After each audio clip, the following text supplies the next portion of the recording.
شهر الله، الشعبان شهری ورمضان شهر امتی، رجب اللہ کا مہینہ ہے، شعبان میرا مہینہ ہے اور رمضان امتیوں کا مہینہ ہے۔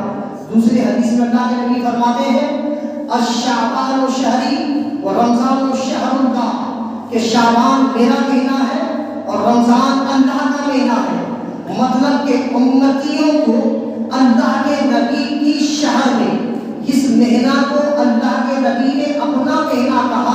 اس کے بارے میں حضرت عائشہ صدیقہ رضی اللہ تعالیٰ عنہ روایت بیان کرتی ہے کہ اللہ کے نبی کو میں اکثر راتوں کو اٹھ کر عبادت کرنے میں پایا، اور راتوں کو تو عبادت کرتے ہی تھے، جس کے بارے میں قرآن شاہد اور گواہ ہے۔ قرآن خود کہتا ہے یا ایھا المزمل قم اللیل الا قلیل، اے سفید چادر والے رات کے کچھ حصے میں آرام بھی کر لیا کیجیے، کیونکہ اللہ کے نبی صلی اللہ علیہ وسلم رب کی اتنی عبادت کرتے، اتنی ریاضت کرتے، اتنی نمازیں پڑھتے، ان کا پیر سن ہو جاتا، اتنا سن ہو جاتا کہ پیر پھٹ جاتا، اس میں سے خون جاری ہو جاتے۔ رب قدیر اپنے محبوب سے فرماتے ہیں اے محبوب اتنی عبادتیں مت کیا کیجیے، رات کے کچھ حصے میں آرام بھی کر لیا کیجیے۔ تو اللہ کے نبی فرماتے ربی حملی امتی، ربی حملی امتی، اے رب قدیر میری امت کو میرے حوالے کر دے، میری امت کو بخش دے۔ وہ میرے نبی ہماری بخشش کے لیے دعائیں کرتے تھے، رات بھر عبادت کرتے تھے، اپنے پیروں میں ورق لے کے آتے تھے۔ ہم ان کی امتی ہیں کہ ہم اپنے گناہوں سے بھی نادم نہیں، اپنے گناہوں سے بھی شرمندہ نہیں، عبادت کو بہت اونچی بات۔ پھر اللہ کے نبی صلی اللہ تعالیٰ علیہ وسلم کے بارے میں بھی روایت حضرت عائشہ سے بھی بنتی ہے کہ اس مقدمی شعبان کی رات کو حضرت عائشہ کے حکم سے اللہ کے نبی صلی اللہ علیہ وسلم اٹھ کر قبرستان چلے۔ ہم اہل سنت والجماعت کے لوگ جیسے شب برات کی رات کو اکثر قبرستان میں جاتے ہیں۔ کچھ لوگ کہتے ہیں قبرستان کیوں جاتے ہیں، کیا کرنے جاتے ہیں؟ اللہ جس کو بخشنا ہے بخش دے گا، قبر میں سوال جواب ہو گیا ہے، جس کی عذاب ہو گئی اسے عذاب ہو گئی ہے، جسے بخشنا ہے اسے بخش دیا ہے، کیا کہ ہمارے زیادہ سے کیا ہوتا ہے۔ ثبوت اللہ کے نبی ہے، 15 شعبان کی رات ہے، اللہ کے نبی صلی اللہ علیہ وسلم جنت البقیع ہے، وہاں پر اللہ تبارک و تعالیٰ سے جبکہ صحابی ہیں، صحابی کے بارے میں تمام امت مسلمہ کا، تمام فرقوں کا یہ اتفاق عقیدہ ہے کہ ہر صحابی جنتی ہے۔ پھر بھی اللہ کے نبی صلی اللہ علیہ وسلم جنت البقیع میں جا کر یہ دعا کر رہے ہیں کہ اللہ مجھے بخش دے، معاف کر دے۔ تو وہ درس ہے امتی کے لیے کہ امتی تم بھی اپنے آباء و اجداد کی قبروں پر جا کر دعائیں مغفرت کرنا، اور یہ نص قطعی سے ثابت ہے، نص قطعی قرآن کریم کی صراحت آیت سے اللہم اغفر لنا لاخواننا الذین سبقونا بالایمان، کہ اے رب قدیر انہیں معاف فرما دے جو میرے ساتھ ایمان لانے میں سبقت کی ہے، یعنی یہ ہم سے پہلے جو لوگ ایمان لے کر آئے تھے اور وہ ہم سے چلے گئے ہیں، اپنی قبروں پر ان کو معاف فرما دے۔ تو یہ ہر امت مسلمہ کے اوپر یہ واجب اور فرض ہے کہ اپنے مغفور کے لیے، اپنے مرحوم کے لیے مغفرت کی دعائیں کریں۔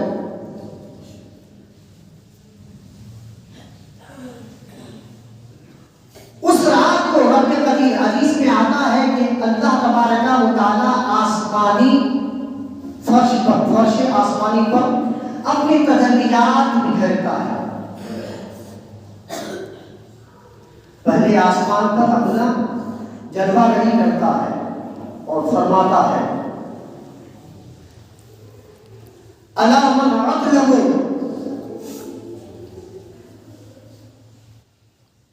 یغفر فیغفر له،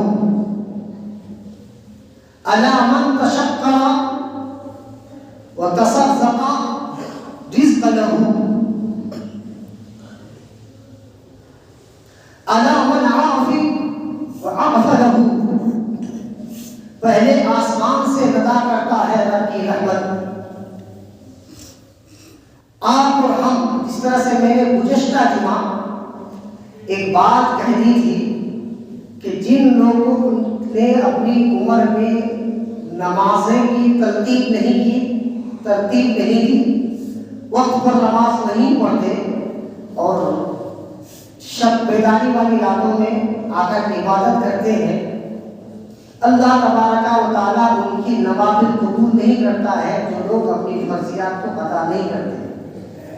اس بات کی ہمارے مقتدیوں پر اتنا اثر پڑا، اتنا عمل کیے ماشاءاللہ، کوئی بھی انسان مسجد کو نہیں گیا۔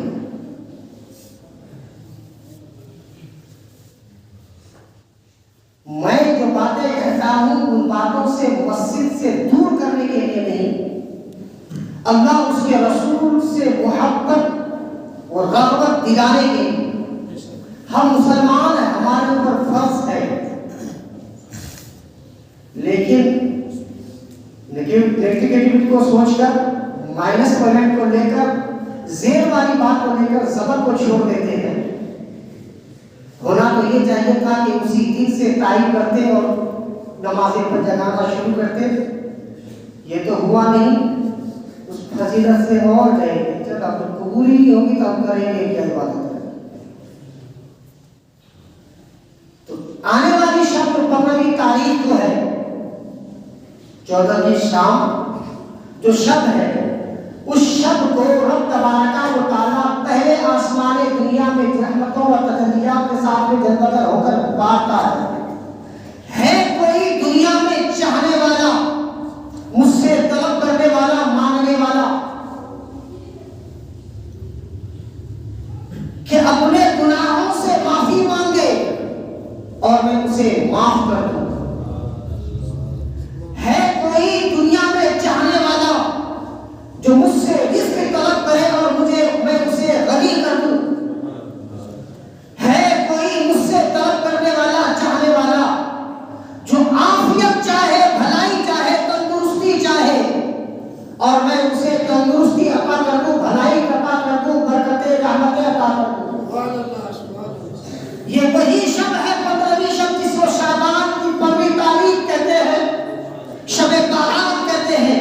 اس رات کو اس لیے علماء کے نزدیک اور اولیاء صالحین کے نزدیک اتنی متبرک رات ہے کہ جو بندہ اپنے رب کو غفور کہہ کے پکارتا ہے کہ اے رب قدیر، میں تجھ سے دور ہو گیا تھا، میرے دل میں خوف خدا نہیں تھا، میں آج توبہ کرتا ہوں اپنی تمام پچھلی گناہوں سے، تیری ذات غفوری ہے، تو بخشنے والا ہے، اے رب قدیر میں خطا کار ہوں، میں شکار ہوں، مجھے کوئی معاف کرنے والا نہیں ہے سوائے تیرے، میں تیرا گنہگار بندہ ہوں، تو غفور الرحیم ہے، تو ستار ہے، تو رزاق ہے، تو فتاح ہے، تو علیم ہے، تو قابض ہے، مولا میں تیرے سامنے شرمندہ ہوں، مجھے معاف فرما دے۔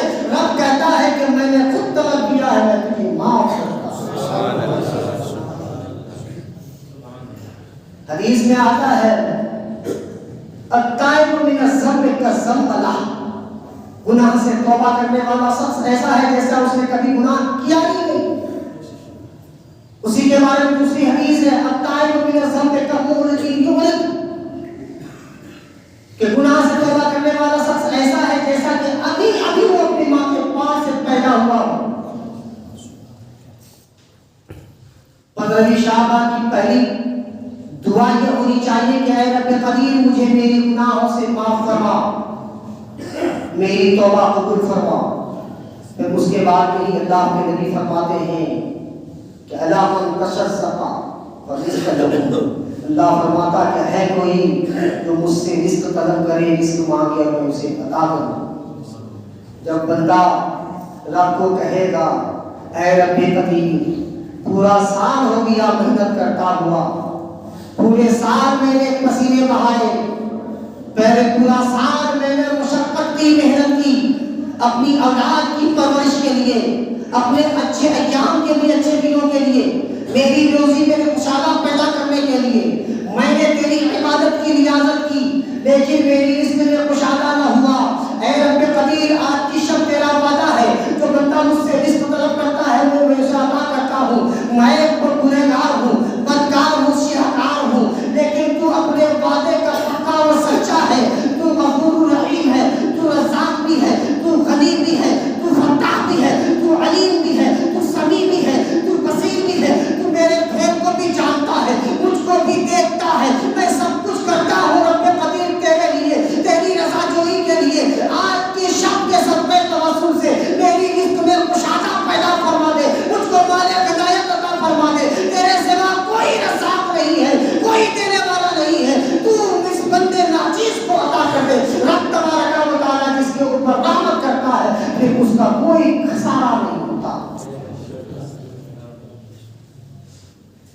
یہ تو اللہ تبارک و تعالیٰ کی فرمان ہے، اس سے ہم امید سے وابستہ نہیں ہیں۔ اللہ کے نبی صلی اللہ علیہ وسلم کی بارگاہ میں ایک صحابی آتا ہے، عرض کرتا ہے کہ یا رسول اللہ، میں فاقہ کے ایام گزر رہے ہیں، میں جو کام کی طرف بڑھتا ہوں دولت حاصل کرنے کے لیے، اپنی روزی روزگار کے لیے، میں پریشان حال رہتا ہوں، جو اس میں کمی ہو جاتی ہے، مجھ کو کسی طرف سے کوئی سامان، کوئی راستہ نظر نہیں آتا کہ میرا گزارا کیوں کر ہو پائے گا، کیسے ہوگا۔ اللہ کے نبی فرماتے ہیں جاؤ اس تسبیح کو پڑھتے رہو، سبحان اللہ وبحمدہ، سبحان اللہ العظیم وبحمدہ استغفر اللہ۔ وہ کچھ دن ہی کی تلاوت کیا تھا، اس کو ہر روز اول آخر درود شریف پڑھنے کے بعد میں 300 مرتبہ پڑھتے رہے، سبحان اللہ وبحمدہ، سبحان اللہ العظیم وبحمدہ استغفر اللہ۔ وہ صحابی آ کر اللہ کے نبی کے بارگاہ میں عرض کرتے ہیں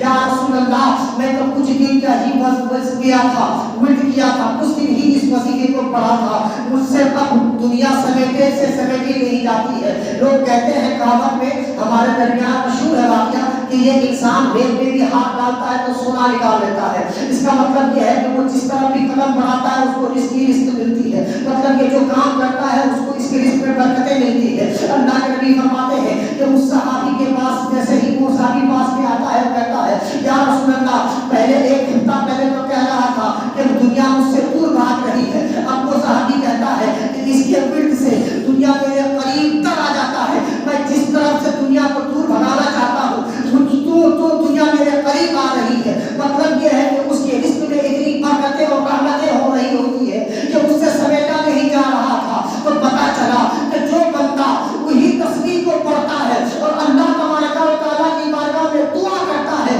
حالت تندرستی میں کہ اے رب قدیر، تو رزاق ہے، میں تیرا بندہ ہوں، تو نمرود شداد جیسے لوگوں کو بھی رزق دیا ہے، آج کے دنیا کی کافر اور مشرک مرتد کو بھی کافی رزق دے رہا ہے۔ میں تیرے نبی کا غلام ہوں، مجھے بھی رزق عطا فرما، تیرے نبی کے صدقے میں رزق عطا فرما، ضرور اللہ تبارک و تعالیٰ تم پر رحم و کرم۔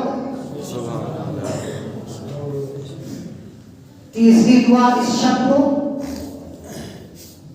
کون ہے جو اپنی عافیت مانگے؟ ہمیں عافیت اتنی چاہیے ہے کہ ایک سال نہیں گزرا ہے گھر سے، ہم سب کو معلوم ہے کہ باپ بیٹے کا نہیں، بیٹا باپ کا نہیں، ماں بیٹی کی نہیں، رشتہ دار کی نہیں، وہاں صرف ایک ناچیز کیڑا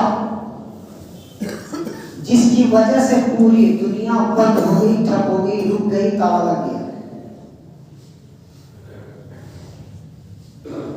مرنے کے بعد کفن تک نصیب نہیں، ہم نے کتنوں لاشیں دیکھے ایسے جس کو غسل تک نہیں ہوا۔ عافیت تو سب کچھ ہے، دولت کتنی بھی ہو کوئی کام نہیں۔ ہم اور آپ تقریروں میں سنتے تھے کہ میدان محشر ہوگا جہاں پر سب لوگ کھڑے ہوں گے، نفسی نفسی کا عالم ہوگا، سب اذهب الى غیری کی صدا لگائیں گے، کوئی کسی کا نہیں ہوگا۔ وہ منظر تو دنیا میں ہی تھا۔ اگر پتا چل گیا کسی کو کہ میرے باپ کو کورونا ہو گیا ہے، لوگوں نے بڑا میم بنایا اس کے اوپر، لکڑیوں کے اوپر تھیلا باندھ کے دروازے کے اندر دھکیلا اور دور سے ہی گیٹ بند کر دیا۔ ہمارے ملنے والوں میں سے ایک شخص کا حال یہ تھا، پتا چلا کہ کورونا ہو گیا ہے، بیت الخلا بند کیا اور نہایا،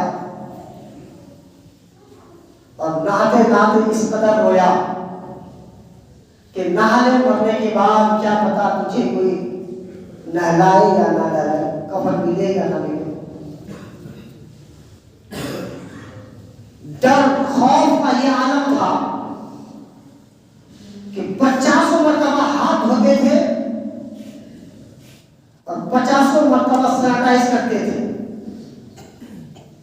عافیت ہر حال میں سب کو چاہیے ہے، اس لیے کہ ہمیں اپنی زندگی پیاری ہے۔ اللہ بلاتا ہے کہ ہے کوئی مجھ سے طلب کر سے یہ چاہے کہ وہ عافیت پائے، برکتیں اور رحمتیں پائے، اگر جو بندہ اللہ سے یہ کہے گا اے رب قدیر تو ستار ہے، تو غفار ہے، تو ہی رحیم ہے، تو ہی کریم ہے، کرم کر مجھ پر، فضل کر مجھ پر، تو میری عیب کو چھپا، تو مجھے یہ نہ دیکھ کہ یہ دعا کرنے والا بندہ گنہگار ہے، بدکار ہے، سیاکار ہے، خطاکار ہے،